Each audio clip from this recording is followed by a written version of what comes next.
মাস আগে কি 1 মাস আগে কি 6 বছর আগে এই মানুষটার সঙ্গে আমি থাকতে চেয়েছিলাম, তাহলে কোথায় প্রবলেম হলো যে আজকে চাওয়াটা পাল্টে যাচ্ছে।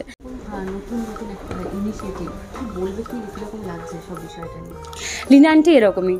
লীনা আন্টি কিছুদিন ছাড়া ছাড়াই নতুন নতুন কোনো আইডিয়া দেয় এবং নতুন নতুন একটা প্ল্যান করে।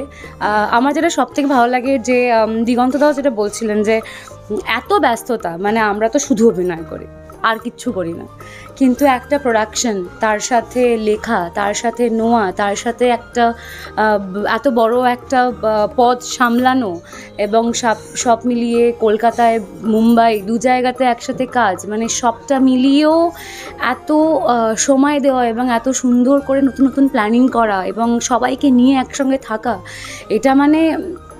এটা কোনো একজন মানুষের পক্ষে সম্ভব হয় বলে আমি যদি না দেখতাম লীনা আন্টিকে, শৈবাল আঙ্কেলও, আমি হয়তো এগুলো সব গল্প কথা মনে হয় আর কি শুনে, কিন্তু সত্যি চোখের সামনে দেখে এবং সেই সব কিছুর মধ্যে যে উনি এত ভালোবেসে আমাকে সেটার একটা অংশ বানান প্রত্যেক সময়, তার জন্য আমি সারা জীবনের জন্য খুবই কৃতজ্ঞ। আমি প্রচণ্ড ভালোবাসি।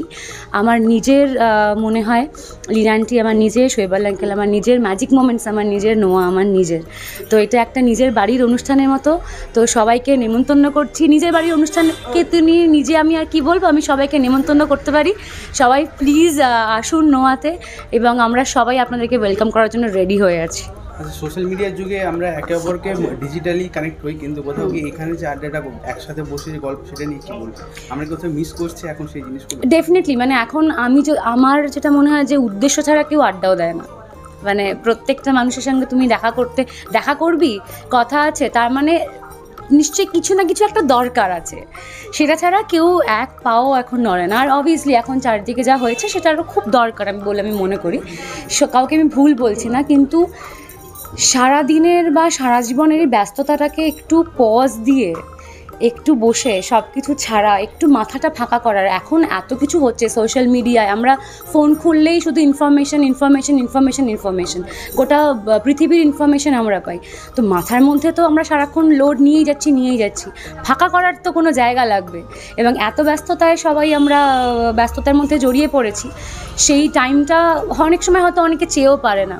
কিন্তু এইটা যে লীনা আন্টি এই একটা উদ্যোগ নিয়েছেন, যেখানে সারাদিনের পরে 1 ঘন্টার জন্য হলেও যদি এসে একটু রিফ্রেশমেন্ট, একটু রিল্যাক্সেশন, এটা তো মেন্টাল হেলথের জন্য খুব ইম্পর্টেন্ট বলে আমার মনে হয়। তো এটা একটা খুব বড় ইনিশিয়েটিভ এবং আমি আশা করব যেন সবাই এইটার সঙ্গে থাকে আমাদের সবার পাশে। স্ট্রেস কিভাবে ম্যানেজ করে?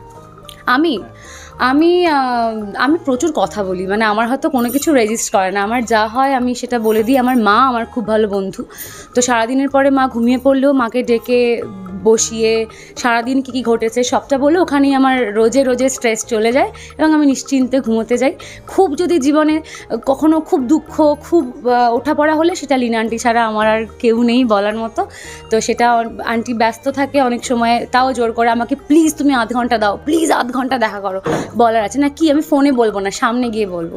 তো মাঝে মাঝে যদি অনেকটা একসঙ্গে জমে যায়, লীনা আন্টির কাছে সব হাউ করে কাঁদতে আমার বেরিয়ে যায় এগুলো। তো মোটামুটি আমার স্ট্রেস রিলিফ করার জন্য মা, লীনা আন্টি আমার সব দায়িত্ব নিয়ে নিয়েছে, আমার কোনো চাপ নেই। আচ্ছা, আমাদের ইয়ং জেনারেশন অসফল প্রেম বলে একটা জিনিস, মানে প্রেম করে কিন্তু অসফল হয়, সেটা কি এই আড্ডাতে দেওয়ার পর তারা কি কোথাও রিলিফ পাবে?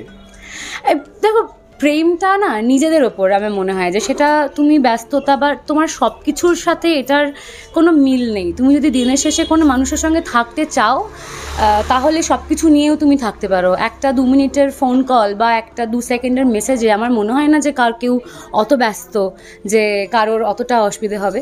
কিন্তু আমাদের যেটা হয়, চারপাশে এত অপশানস আমরা চারদিকে দেখি, নিজেদেরকে স্থির করে রাখাটা খুব ইম্পর্ট্যান্ট কোনো রিলেশনশিপে। আজকে অবভিয়াসলি এখন আমাদের চারদিকে, আজকে তোমার যদি কোনো সম্পর্ক ভাঙে, কালকে তুমি ডেফিনেটলি একটা সম্পর্ক তৈরি করবে, সেটা নিয়ে কোনো অসুবিধে নেই। কিন্তু একবার সেই সম্পর্কটা ভাঙার আগে আমার চেষ্টা করা উচিত, আমার একবার ভাবা উচিত যে 6 মাস আগে কি 1 মাস আগে কি 6 বছর আগে এই মানুষটার সঙ্গে আমি থাকতে চেয়েছিলাম, তাহলে কোথায় প্রবলেম হলো যে আজকে চাওয়াটা পাল্টে যাচ্ছে। যদি আমার মনে হয় সম্পর্কে ওই দিকটা কেউ কনসেন্ট্রেট করে, আমার মনে হয় সম্পর্ক অতটা কঠিনও না যে ভাঙতেই হবে বা এত অসফল হয়ে যায়, সফলও তো হয়।